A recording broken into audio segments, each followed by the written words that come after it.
Galatia pasal 5. Kemerdekaan Kristen. Supaya kita sungguh-sungguh merdeka, Kristus telah memerdekakan kita. Karena itu berdirilah teguh dan jangan mau lagi dikenakan kuk perhambaan. Sesungguhnya, aku, Paulus, berkata kepadamu, jikalau kamu menyunatkan dirimu, Kristus sama sekali tidak akan berguna bagimu. Sekali lagi aku katakan kepada setiap orang yang menyunatkan dirinya, bahwa ia wajib melakukan seluruh hukum Taurat. Kamu lepas dari Kristus, jikalau kamu mengharapkan kebenaran oleh hukum Taurat. Kamu hidup di luar kasih karunia.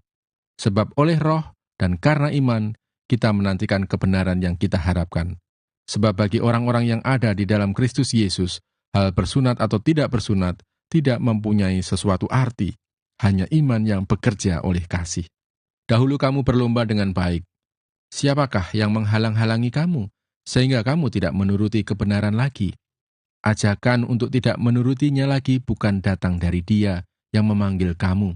Sedikit lagi sudah mengkamirkan seluruh adonan. Dalam Tuhan aku yakin tentang kamu, bahwa kamu tidak mempunyai pendirian lain daripada pendirian ini. Tetapi barang siapa yang mengacaukan kamu, ia akan menanggung hukumannya, siapapun juga dia. Dan lagi aku ini, saudara-saudara, jikalau aku masih memberitakan sunat, mengapakah aku masih dianiaya juga? Sebab kalau demikian, salib bukan batu sandungan lagi. Baiklah mereka yang menghasut kamu itu, mengebirikan saja dirinya. Saudara-saudara, memang kamu telah dipanggil untuk merdeka. Tetapi janganlah kamu mempergunakan kemerdekaan itu sebagai kesempatan untuk kehidupan dalam dosa, melainkan layanilah seorang akan yang lain oleh kasih. Sebab seluruh hukum Taurat tercakup dalam satu firman ini, yaitu, kasihilah sesamamu manusia seperti dirimu sendiri. Tetapi jikalau kamu saling menggigit dan saling menelan, awaslah, supaya jangan kamu saling membinasakan. Hidup menurut daging atau roh. Maksudku ialah, hiduplah oleh roh, maka kamu tidak akan menuruti keinginan daging. Sebab keinginan daging berlawanan dengan keinginan roh, dan keinginan roh berlawanan dengan keinginan daging. Karena keduanya bertentangan, sehingga kamu setiap kali tidak melakukan apa yang kamu kehendaki. Akan tetapi, jikalau kamu memberi dirimu dipimpin oleh roh, maka kamu tidak hidup di bawah hukum Taurat.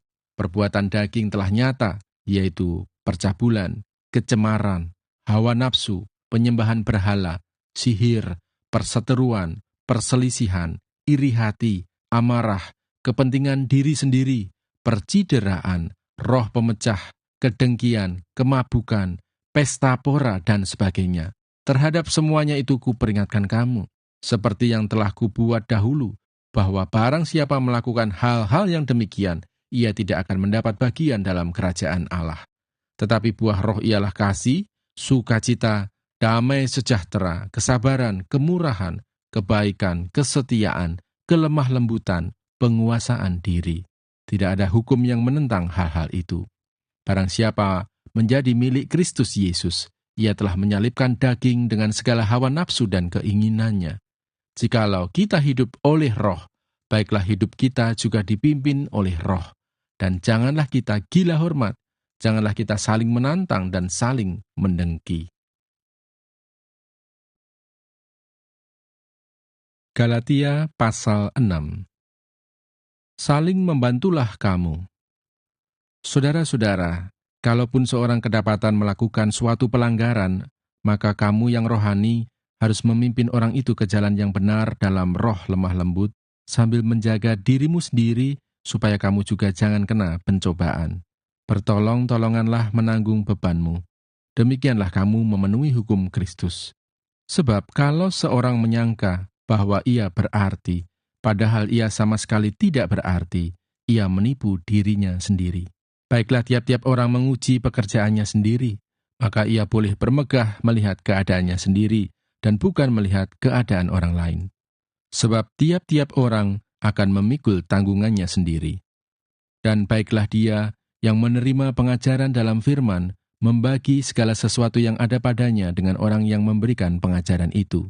Jangan sesat, Allah tidak membiarkan dirinya dipermainkan, karena apa yang ditabur orang, itu juga yang akan dituainya. Sebab barang siapa menabur dalam dagingnya, ia akan menuai kebinasaan dari dagingnya. Tetapi barang siapa menabur dalam roh, ia akan menuai hidup yang kekal dari roh itu. Janganlah kita jemu-jemu berbuat baik, karena apabila sudah datang waktunya, kita akan menuai, jika kita tidak menjadi lemah. Karena itu selama masih ada kesempatan bagi kita, marilah kita berbuat baik kepada semua orang, tetapi terutama kepada kawan-kawan kita seiman. Peringatan dan salam. Lihatlah bagaimana besarnya huruf-huruf yang kutulis kepadamu dengan tanganku sendiri. Mereka yang secara lahiriah suka menonjolkan diri, merekalah yang berusaha memaksa kamu untuk bersunat, hanya dengan maksud supaya mereka tidak dianiaya karena salib Kristus. Sebab mereka yang menyunatkan dirinya pun tidak memelihara hukum Taurat, tetapi mereka menghendaki supaya kamu menyunatkan diri agar mereka dapat bermegah atas keadaanmu yang lahiriah. Tetapi aku sekali-kali tidak mau bermegah, selain dalam salib Tuhan kita, Yesus Kristus. Sebab olehnya dunia telah disalibkan bagiku dan aku bagi dunia. Sebab bersunat atau tidak bersunat tidak ada artinya, tetapi menjadi ciptaan baru, itulah yang ada artinya. Dan semua orang yang memberi dirinya dipimpin oleh patokan ini, turunlah kiranya damai sejahtera dan rahmat atas mereka dan atas Israel milik Allah. Selanjutnya, janganlah ada orang yang menyusahkan aku, karena pada tubuhku ada tanda-tanda milik Yesus. Kasih karunia Tuhan kita, Yesus Kristus, menyertai roh kamu, saudara-saudara. Amin. Kitab Efesus. Surat Paulus kepada jemaat di Efesus. Kitab Efesus pasal 1.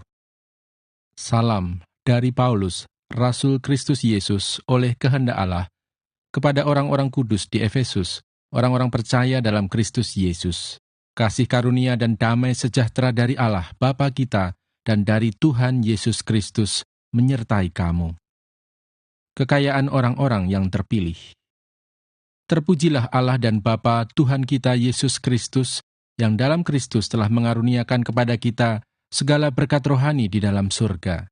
Sebab di dalam Dia, Allah telah memilih kita sebelum dunia dijadikan, supaya kita kudus dan tak bercacat di hadapannya.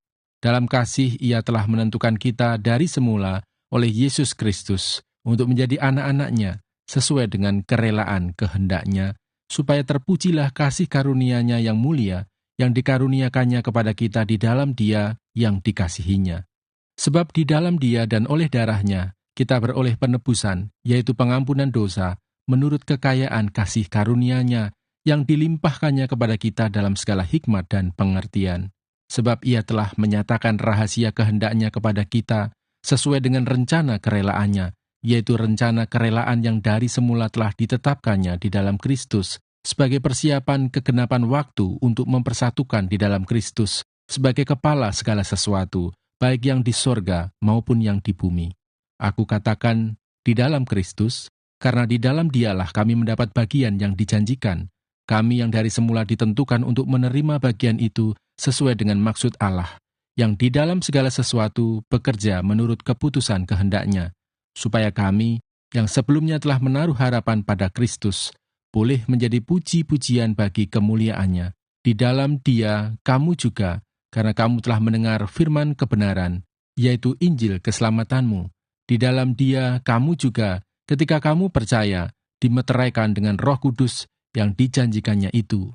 Dan Roh Kudus itu adalah jaminan bagian kita sampai kita memperoleh seluruhnya, yaitu penebusan yang menjadikan kita milik Allah untuk memuji kemuliaan-Nya. Doa untuk pengertian tentang kemuliaan Kristus.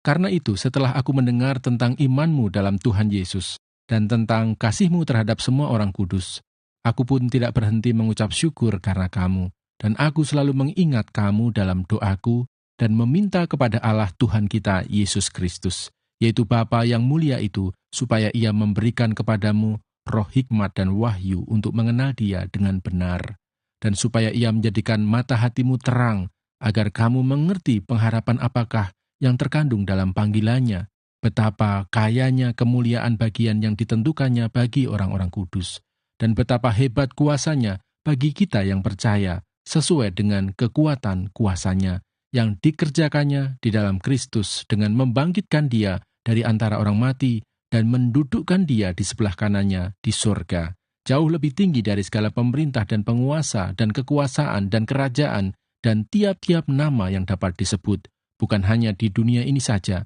melainkan juga di dunia yang akan datang. Dan segala sesuatu telah diletakkannya di bawah kaki Kristus, dan Dia telah diberikannya kepada jemaat sebagai kepala dari segala yang ada.